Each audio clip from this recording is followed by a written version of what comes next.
This video is brought to you by Remitly. Send money from Canada to 100 plus countries faster and more securely with Remitly. Get a $10 discount on your first transfer of $100 with this code. Link in the description. Download the app now.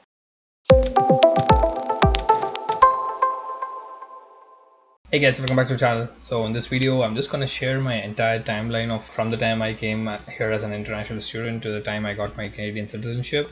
So I'm just going to explain the entire 6 years, what I did and how I went through the process one by one. So that's going to be this video.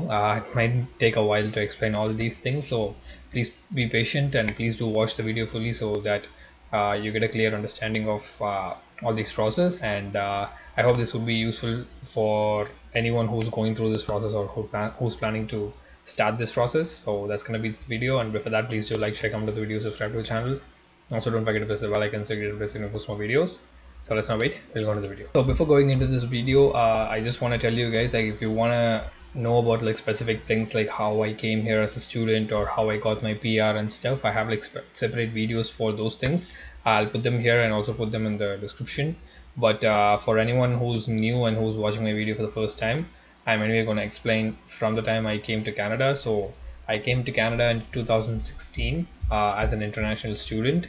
I came here to do a one-year program. I took the fall intake, so it's September. I came here in September, I think end of August 2016, and my course began on the first week of September.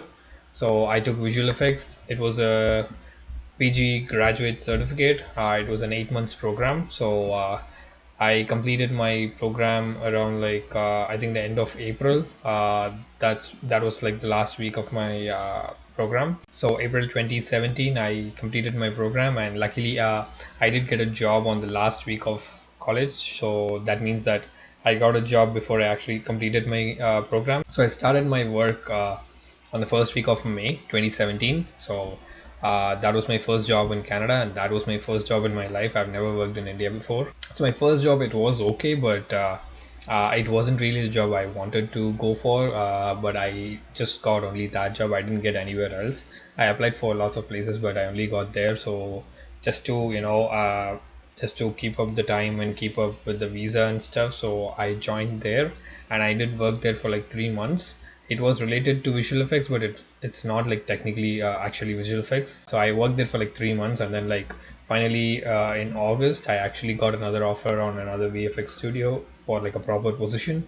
And during my first job, during those 3 months, I actually did work on my study permit. I didn't actually apply for the PGWP because it wasn't a proper job, and I didn't know, like, I didn't really have any idea how PR thing works and how I apply for PR and all those things. So just to be safe, like, I just worked on my study permit. And after getting a job in August, like the proper job which I wanted, only after joining there, I did apply for my PGWP, and I received my PGWP in October 2017. So I applied in August and I got it in October, and the expiration date on the PGW was again October. So they gave it from October 2017 to October 2018. So that was like a 1 year work permit I got.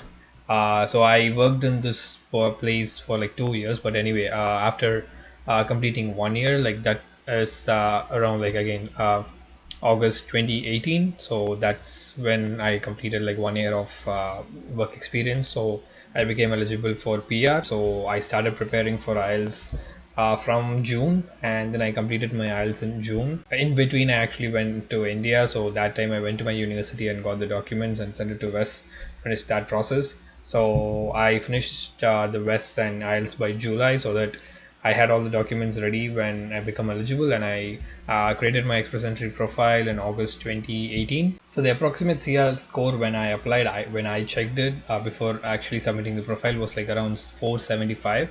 And then once I applied for it, the actual score I got was 462. That was my actual score after I submitted my application. I did go to the Canada site for the Express Entry draws, and I checked the previous rounds. I just checked the dates of it, and according to my guess, like, it was happening every Wednesday, like every 2 weeks. So based on that, the next draw should happen the next day, like the next Wednesday. So I kind of guessed it and applied exactly on Tuesday night, so that I would get the invitation next day, and actually my guess was right. I got the invitation the next day itself. So I applied on Tuesday night and I got the invitation Wednesday morning. So I didn't really wait for the invitation or anything. So I got the invitation, and once I got the invitation, I had like 60 days to submit the medical certificate and PCC. So it took me like 30 days to get those two things done, and I think I sent those documents on September 22nd, 2018. So and then once I did that, it was just pretty much waiting. I waited for like 4 months, and then finally around like the third week of January 2019, I did get a letter from them saying that they would make a decision on my application with an interview. So they called me for an interview on Jan 25th, 2019, and then I just went there. It wasn't an interview; it was just like a final check of all the documents which I had. They just asked me for all the documents. They just verified it, and they told me to sign the form. And then I became a PR on January 25th, 2019. Just up to this PR process took me like 2.5 years from the time I came to Canada. So it was from September 2016 to Jan 2019. Most of the people, they would just stop here. The process would be done for them at this point where they get their PR. But from like around the end of 2018, when my PR was in process, I learned about like how to become a citizen, and then what benefits do I have if I get a citizenship, what's like the actual difference between PR and citizenship. I wanted to go to the next step too, so I wanted to become a citizen, but that was like the longest wait process from the time I got my PR. So basically you need to wait for like 2 years after you become a PR to become eligible for citizenship. So I did wait 2019, 2020, and then finally in April, I think around like end of April, I actually became eligible for citizenship. You don't need to gather that many documents, and it's not that expensive to get a citizenship than to get a PR. Most of the documents I just already had it, so I just compiled all those things. And luckily, because of COVID, right around the time when I was about to apply, they started receiving like online applications. So I just created an online profile and submitted everything, and I think I submitted my application on May 5th, 2021. Because of COVID, like everything was like really slow, and citizenship usually they don't really process it as fast as like a PR application. It's usually like chilled out and slower process. The normal processing time of for a citizenship application, even like before COVID and everything, is 12 months. That's like the normal processing. So I applied in May, and around like end of August, actually got like a confirmation saying that they received my application and they started processing it. Just to get that, I waited for like 4 months.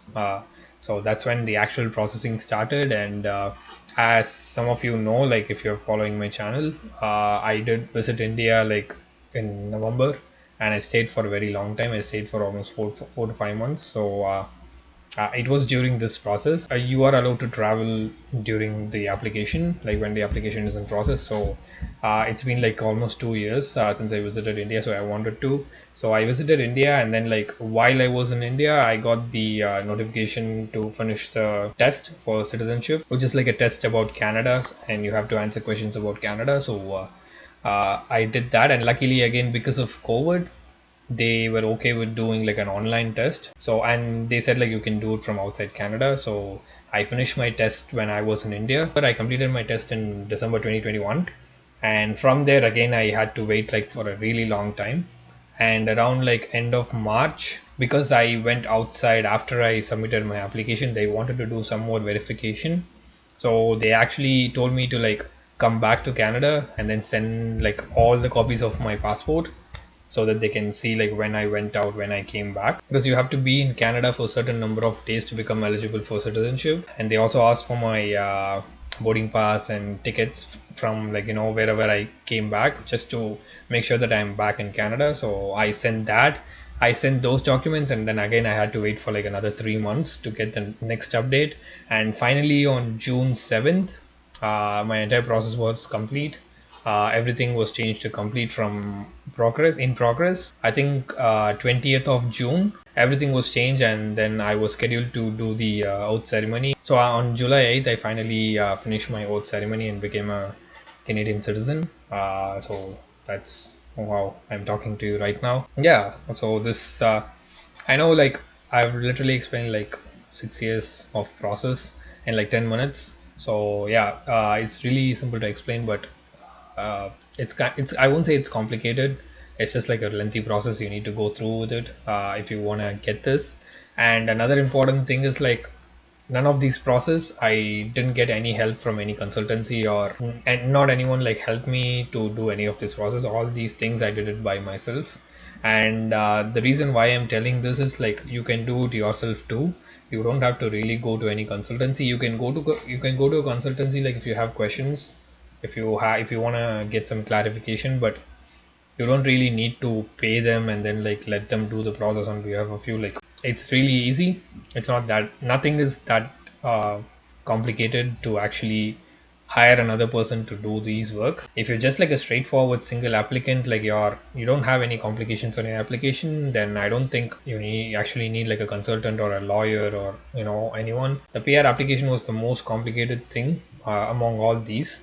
Express entry is the one where you actually spend more, and then you have to give so many documents. So that was like the most complicated. But then like once I crossed that, and when I did my citizenship application, it was like really easy. Like I didn't have to get any documents. Like whatever they asked for me, I already had it. So so it was like really simple. I'm not telling this to like show off or anything, but according to what I've seen so far, I think this would be like the fastest timeline.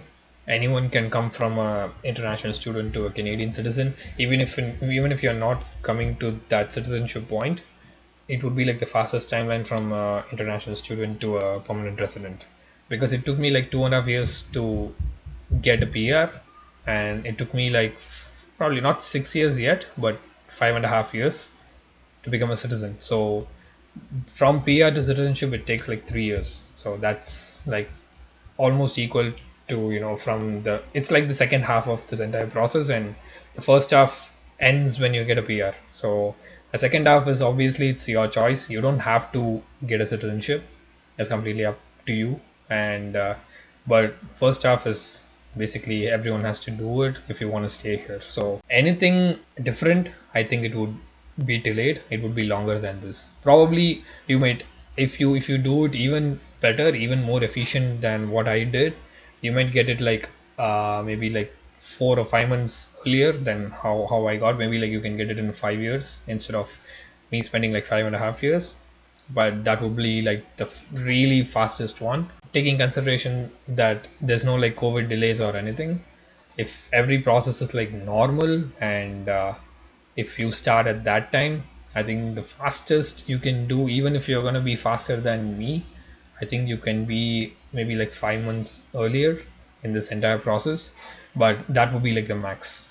You cannot get it earlier than that. And I haven't seen anyone coming from an international student to a Canadian citizen. I haven't seen anyone before, and that's the reason I wanted to share this, because I didn't have anyone to tell me like do this after this, or go to this consultancy, or or even on YouTube I didn't see no one was putting videos regarding this when I was doing this process. I just started to like Google stuff, and I read through like forums and all these things whenever I had any questions, including even till now, like from till I got my oath letter for the citizenship. I was reading forums because I didn't really have anyone to follow. This is like a unique thing. I don't see much people doing this, but obviously it's a choice. If you want to do it, you can do it. I'm going to talk about the advantages and disadvantages of all these things of the citizenship in a different video that will be coming soon. But yeah, that's pretty much it for this video, and I hope this would be useful. I know I went a little bit fast, but I'll put like a detailed description about the dates when I came here as a student, when I applied everything. I'll put it as a list in the description so that it'll give you a more clear timeline so you can look it again. And I hope this was useful. If it was useful, please do like, share, comment on the video, subscribe to the channel. Also don't forget to press the bell icon so you get updates when I post more videos.